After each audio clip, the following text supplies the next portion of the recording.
Channel ಅರಿಯಮ್ಮಿ tax. ಇವತ್ತಿನ ವಿಡಿಯೋದಲ್ಲಿ ನಾನು ಲಕ್ಷ್ಮಿಗೆ ಸಂಬಂಧಪಟ್ಟಿರುವಂತಹ ಒಂದು ರಂಗೋಲಿಯನ್ನು ನಾನೀಗ ತೋರಿಸ್ಕೊಡ್ತಾ ಇದ್ದೀನಿ.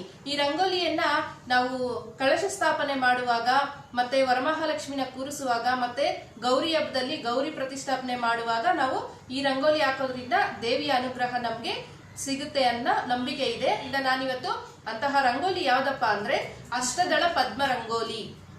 ಅಷ್ಟದಳ ಪದ್ಮ ರಂಗೋಲಿ ಅನ್ನೋ ಒಂದು ರಂಗೋಲಿನ ನಾನೀಗ ನಿಮ್ಗೆ ಹಾಕಿ ತೋರಿಸ್ತಾ ಇದ್ದೀನಿ. ಅದಕ್ಕೆ ಬೇಕಾಗಿರೋದು ಅರಿಶಿನ ಕುಂಕುಮ, ಹಾಗೆ ಅಕ್ಕಿ ಹಿಟ್ಟು ಮತ್ತೆ ಸೇವಂತಿಗೆ ಹೂವನ್ನ ನಾನಿಲ್ಲಿ ತೆಗೆದುಕೊಂಡು ಅಷ್ಟದಳ ಪದ್ಮ ರಂಗೋಲಿನ ಯಾವ ರೀತಿ ಹಾಕೋದು ಅಂತ ಈಗ ನೋಡೋಣ ಬನ್ನಿ. ಮೊದಲಿಗೆ ನಾವಿಲ್ಲಿ ಮಿಡಲ್ ಅಲ್ಲಿ ಒಂದು ಚುಕ್ಕೆ ಇಟ್ಕೋಬೇಕಾಗುತ್ತೆ. ಅದ್ರ ಮೇಲೆಗಡೆ ಒಂದು, ಕೆಳಗಡೆ ಒಂದು, ಅದೇ ರೀತಿ ಮೂರು ಚುಕ್ಕೆಯನ್ನ ನಾವು ಇಟ್ಕೋಬೇಕು. ಈ ರೀತಿ ನಾವು ಬಾಕ್ಸ್ ಟೈಪ್ ಮೂರು ಚುಕ್ಕೆಗಳನ್ನ ಇಟ್ಕೋಬೇಕು. ನೆಕ್ಸ್ಟ್ ನಾವಿಲ್ಲಿ ನೋಡಿ, ಇಲ್ಲಿ ಈ ಮೂರಿದೆ ಅಲ್ವಾ ಮಿಡಲ್ದು, ಇದಕ್ಕೆ ನೇರವಾಗಿ ಮತ್ತೆ ಮೇಲೆಗಡೆ 3 ಚುಕ್ಕೆ ಅನ್ನೋದನ್ನ ಇಟ್ಕೋಬೇಕು. ಮತ್ತೆ ಅದಕ್ಕೆ ನೇರವಾಗಿ ಈ ಕಡೆ ಮತ್ತೆ 3 ಚುಕ್ಕೆ, ಈ ರೀತಿ. ಮತ್ತೆ ಈ ಕಡೆನೂ ಸಹ 3 ಚುಕ್ಕೆನ ಇಟ್ಕೋಬೇಕು. ತುಂಬಾ ಈಸಿ ರಂಗೋಲಿ ಹಾಕೋದು, ಆದ್ರೆ ಒಂದ್ಸಲ ನಾವು ನೋಡ್ಕೊಂಡು ನಿಧಾನಕ್ಕೆ ಅದನ್ನ ಅಬ್ಸರ್ವ್ ಮಾಡಿದೀವಿ ಅಂದ್ರೆ ತುಂಬಾ ಈಸಿ ಆಗಿರುತ್ತೆ. ಲಕ್ಷ್ಮಿಗಂತೂ ತುಂಬಾ ಇಂಪಾರ್ಟೆಂಟ್ ಈ ರಂಗೋಲಿ. ನೋಡಿ, ಈಗ ನಾನು 4 ಸೈಡು ಪ್ಲಸ್ ಟೈಪ್ ನಲ್ಲಿ ನಾನಿಲ್ಲಿ ಚುಕ್ಕಿಗಳನ್ನ ಇಟ್ಕೊಂಡಿದ್ದೀನಿ. ಮತ್ತೆ ಈಗ ಏನಪ್ಪ ಮಾಡ್ಬೇಕು ಅಂದ್ರೆ, ಈ ಕಾರ್ನರ್ ಅಲ್ಲಿ ಒಂದು ಚುಕ್ಕೆ ಇದೆ ಅಲ್ವಾ, ಈ ಚುಕ್ಕೆಗೂ ಸಹ ನಾವು 3 ಚುಕ್ಕೆಗಳನ್ನ ಇಟ್ಕೋಬೇಕು ನೇರವಾಗಿ, ಈ ರೀತಿಯಾಗಿ. ಮತ್ತೆ ಈ ಕಾರ್ನರ್ ಅಲ್ಲಿ ಇದೆ ಅಲ್ವಾ, ಇದಕ್ಕೂ ಸಹ ಅದೇ ರೀತಿ.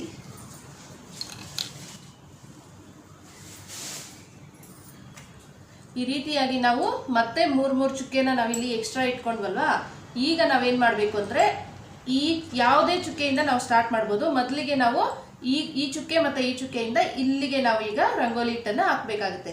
ಈ 2 ಚುಕ್ಕೆನ ಬಿಟ್ಟು 3ನೇ ಚುಕ್ಕೆಗೆ ನಾವು ಸೇರಿಸ್ತಾ ಹೋಗ್ಬೇಕಾಗುತ್ತೆ. ಈ ರೀತಿ ವಿ ಶೇಪ್ ನಲ್ಲಿ ನಾವು ಸೇರಿಸಬೇಕು. ಮತ್ತೆ ಇಲ್ಲೂ ಸಹ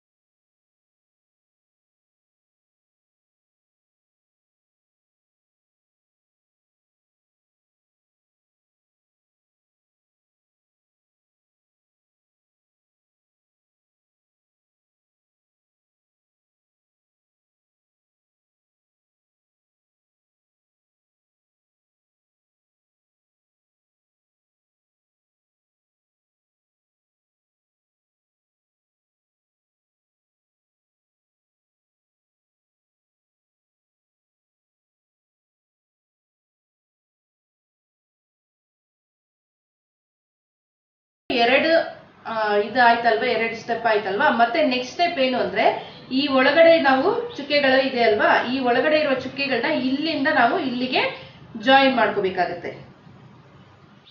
ನೋಡಿ, ಈ ತರ.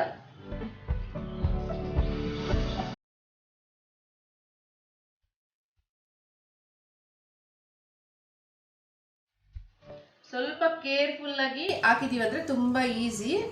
ಒಂದೆರಡು ಸಲ ಹಾಕೋರ್ಗು ಕನ್ಫ್ಯೂಸ್ ಆಗುತ್ತೆ. ನಾನು ನಿಧಾನಕ್ಕೆ ತೋರಿಸ್ತಾ ಇದ್ದೀನಿ, ಹೊಸದಾಗಿ ಯಾರಾದ್ರೂ ಹಾಕೋರಿದ್ರು ಸಹ ಅವ್ರಿಗೆ ಅರ್ಥ ಆಗ್ಲಿ ಅಂತ. ಈಗ 3ನೇ ಸ್ಟೆಪ್ ಕೂಡ ನಮ್ದು ಕಂಪ್ಲೀಟ್ ಆಯ್ತು. ಮತ್ತೆ ಇವಾಗ ನೆಕ್ಸ್ಟ್ ಏನ್ ಮಾಡ್ಬೇಕು ಅಂದ್ರೆ, ಇಲ್ಲಿ ಡಬಲ್ ಬಂದಿದೆ ಅಲ್ವಾ, ಡಬಲ್ ಲೇಯರ್ ಅನ್ನೋದು, ಇಲ್ಲಿ ಸಿಂಗಲ್ ಇದೆ. ಈಗ ನಾವು ಈ ಚುಕ್ಕಿಯಿಂದ ಈ ಚುಕ್ಕಿಗೆ ನಾವು ಜಾಯಿನ್ ಮಾಡಬೇಕು. ಈ 3 ಚುಕ್ಕೆಗಳನ್ನು ನಾವೀಗ ಜಾಯಿನ್ ಮಾಡ್ಕೋಬೇಕು.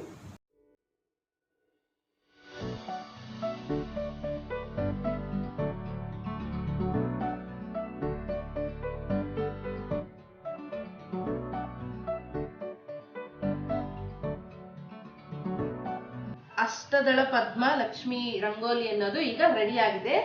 ಈಗ ನಾವು ಇದಕ್ಕೆ ಅರಿಶಿನ ಕುಂಕುಮನ ಇಟ್ಕೊಳ್ಳೋಣ. ಈ ರೀತಿ ಅರಿಶಿನ ಕುಂಕುಮದಿಂದ ನಾವು ಇಟ್ಕೋಬೇಕು.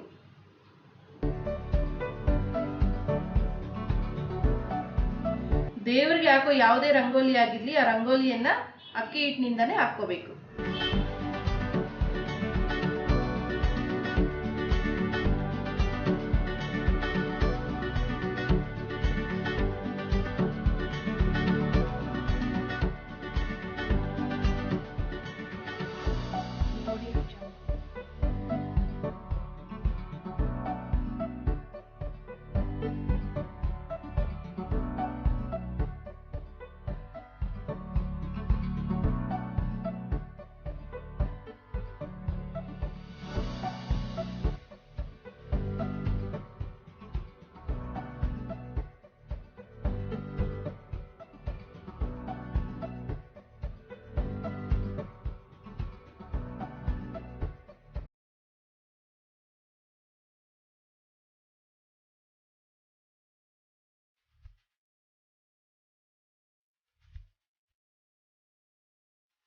ಈ ರೀತಿ ಅರಿಶಿನ ಕುಂಕುಮವನ್ನೆಲ್ಲ ಇಟ್ಕೊಂಡ್ಮೇಲೆ ನಾವು ಹೂವಿನಿಂದ ಅಲಂಕಾರ ಅನ್ನೋದನ್ನ ಮಾಡ್ಕೋಬೇಕು.